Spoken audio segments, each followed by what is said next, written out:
Polemik tudingan ijazah palsu milik Presiden ke-7 Joko Widodo memasuki babak baru setelah Badan Reserse Kriminal Polri menyatakan kalau ijazah Jokowi itu asli.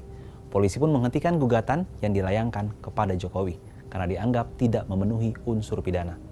Kasus tudingan ijazah palsu kepada pimpinan negara sebenarnya tidak hanya terjadi di Indonesia. Kasus serupa juga pernah terjadi di sejumlah negara di Eropa.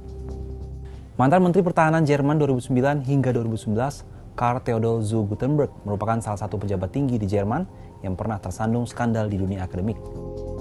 Pada 2006, Guttenberg membuat tesis doktornya di Universitas Bayreuth. Namun, tesis tersebut mulai menjadi sorotan ketika seorang dosen jurusan hukum dari Universitas Bremen memeriksa kembali tesis yang dia tulis tahun 2006 dengan bantuan mesin pencari di internet. Sebuah artikel surat kabar Jerman melaporkan banyak paragraf di tesis itu yang dicuri dari situs internet Kedutaan Besar Amerika tanpa menyebutkan sumbernya. Kemudian sejumlah pengamat memastikan bahwa lebih dari separuh tesis 475 halaman itu memiliki paragraf-paragraf panjang yang dicuri dari karya orang lain. Akhirnya, Universitas Bayreuth yang memberikan gelar doktor memutuskan bahwa Guttenberg telah melanggar kewajiban ilmiah dalam skala cukup besar. Puncaknya, ia mengundurkan diri dari jabatannya sebagai Menteri Pertahanan Jerman pada 1 Maret 2011. Ada pula kasus Victor Ponta, Perdana Menteri Rumania 2012 hingga 2015. Ponta dituding melakukan plagiarisme akademik tak lama setelah menjabat pada tahun 2012. Namun ia buru-buru menyangkal hal itu.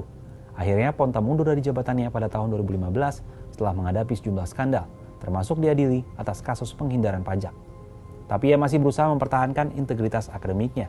Belakangan, Ponta kemudian menyurati Rektor Bucharest University untuk melepas gelarnya. Kasus serupa ternyata juga pernah dialami oleh Presiden Rusia Vladimir Putin, tepatnya di tahun 2006 silam. Lantas, bagaimana kelanjutan dari tudingan ini? Tudingan-tudingan ini awalnya muncul pada tahun 2006 ketika investigasi dari lembaga riset Brookings Institution yang berbasis di AS melaporkan bahwa ia memplagiasi sekitar 16 dari 200 halaman disertasi S3-nya yang diterbitkan pada tahun 1997 dari sumber-sumber lain. 12 tahun kemudian, Putin kembali menghadapi tudingan bahwa disertasinya ditulis oleh orang lain atau ghostwriter. Menurut mantan anggota legislatif Rusia, Olga Litvinenko, disertasi Putin merupakan hasil tulisan dari ayahnya, Vladimir Litvinenko, yang kala itu merupakan pembimbing akademik Putin yang juga rektor dari Saint Petersburg Mining University. Namun hingga saat ini, Putin tidak merespon tudingan tersebut.